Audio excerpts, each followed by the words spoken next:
Hello viewers, আসসালামু আলাইকুম। My favourite ক্লাসরুমের পক্ষ থেকে আপনাদেরকে জানাই অনেক অনেক শুভেচ্ছা ও অভিনন্দন। আশা করি আপনারা সবাই খুব ভালো আছেন। তো ভিউয়ার্স, আজকে আপনাদের সামনে যে বিষয়টি নিয়ে আলোচনা করতে যাচ্ছি সেটি হচ্ছে বেসিক ইংলিশ গ্রামারের খুবই গুরুত্বপূর্ণ একটি টপিকস, দ্য সেন্টেন্স, অর্থাৎ বাক্য। তো ভিউয়ার্স, এর আগের ভিডিওতে আমরা the person, the gender, the number এগুলোর নিয়ে কি ধারাবাহিকভাবে আলোচনা করে এসেছি। তো আজকে এই ভিডিওতে আমরা আলোচনা করতে চাচ্ছি যে দ্য সেন্টেন্স, অর্থাৎ বাক্য। তো বাক্যর যে প্রকারভেদ রয়েছে, অর্থাৎ বাক্যের সংজ্ঞা এবং বাক্যের যে প্রকারভেদগুলো রয়েছে সেগুলো নিয়ে আমরা স্টেপ বাই স্টেপ, অর্থাৎ এই সেন্টেন্সটি আমরা 3টি ক্লাসের মাধ্যমে সেন্টেন্সটিকে আমি পানির মতোভাবে সেন্টেন্সটাকে মনে রাখবো। তো আজকে আমরা এই স্টেপে ফার্স্ট স্টেপে শিখব যে দ্য সেন্টেন্স, অর্থাৎ বাক্যের সংজ্ঞা। তো বাক্য কাকে বলে? তো বাক্য হচ্ছে ভাইয়া যখন কয়েকটি ওয়ার্ড পাশাপাশি বসে বক্তার মনের ভাব সম্পূর্ণরূপে প্রকাশ করে তখন তাকে দ্য সেন্টেন্স, অর্থাৎ বাক্য বলে। তো ভাইয়া বুঝলাম। তো এখন যদি আমি বলি যে ভাইয়া আই অ্যাম, আই অ্যাম, আমি হই। তো ভাইয়া যখন কয়েকটি ওয়ার্ড পাশাপাশি বসে, তাহলে ভাইয়া বুঝলাম যে এখানে কয়েকটি ওয়ার্ড আছে এবং পাশাপাশি বসেছে। তো পাশাপাশি বসে বক্তার মনের ভাব সম্পূর্ণরূপে প্রকাশ করে। তো এখানে যদি বলি আই অ্যাম, আমি হই, এখানে কি ভাইয়া বক্তার মনের ভাব প্রকাশ পেয়েছে? না ভাইয়া, বক্তার মনের ভাব প্রকাশ পায়নি। তাহলে এটাকে আমরা কি একটা সেন্টেন্স বলবো না। তো যখন এটাকে আমরা এভাবে বলবো যে I am a student, I am a student, আমি হই একজন ছাত্র। তাহলে ভাইয়া কি হলো? কয়েকটি ওয়ার্ড পাশাপাশি বসলো, ঠিক আছে, এবং বক্তার মনের ভাবটা কিভাবে সম্পূর্ণরূপে প্রকাশ হলো। আই অ্যাম এ স্টুডেন্ট, আমি হই একজন ছাত্র, তাহলে বক্তার মনের ভাবটা কি সম্পূর্ণরূপে প্রকাশ পেলো।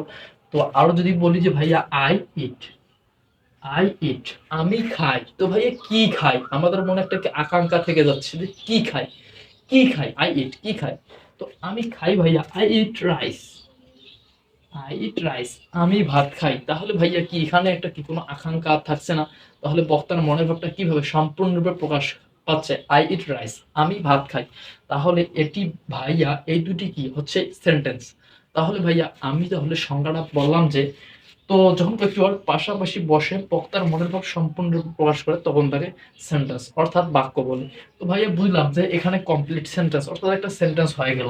তো যখন এইভাবে থাকবে যে student, a student, am I, ভাইয়া এটি কি, এটি কি একটি সেন্টেন্স? না ভাইয়া, এটি একটি সেন্টেন্স, হ্যাঁ এটি একটি সেন্টেন্স। কিন্তু এখানে ভাইয়া আমাদের সংজ্ঞায় বলা হয়েছিল যে যখন কয়েকটি ওয়ার্ড পাশাপাশি বসে বক্তার মনের ভাবটা কি করতে হবে? প্রকাশ করিতে হইবে। তাহলে এই সেন্টেন্স অ্যাম আই, এটা একটা ভাইয়া কোনো সেন্টেন্স না। সেন্টেন্স, হ্যাঁ সেন্টেন্স ঠিক আছে, কিন্তু এটা বক্তার মনের ভাবটা কি করতেছে না? প্রকাশ করতেছে না। তাহলে এটাকে আমরা কি বলবো না? একটি সেন্টেন্স বলবো না। তো ভাইয়া, তাহলে ভাইয়া সেন্টেন্স গঠনের নিয়ম হচ্ছে প্রথমে সাবজেক্ট থাকতে হইবে এবং দুই হচ্ছে ভার্ব প্লাস অবজেক্ট, এইগুলো কি থাকতে হবে। তো তাহলে আমি সংজ্ঞাটা এভাবে লিখে দিতে চাচ্ছি যে তোমরা সংজ্ঞাটা এভাবে মুখস্থ রাখবে, অর্থাৎ যখন কয়েকটি ওয়ার্ড, যখন কয়েকটি ওয়ার্ড, যখন কয়েকটি ওয়ার্ড পাশাপাশি বসে, পাশাপাশি পাশাপাশি বসে বক্তার মনের ভাব, কার মনোভাব? বক্তার মনোভাব, বক্তার মনোভাব সম্পূর্ণরূপে প্রকাশ করে, সম্পূর্ণরূপে প্রকাশ করে, প্রকাশ করে তাকে দ্য সেন্টেন্স,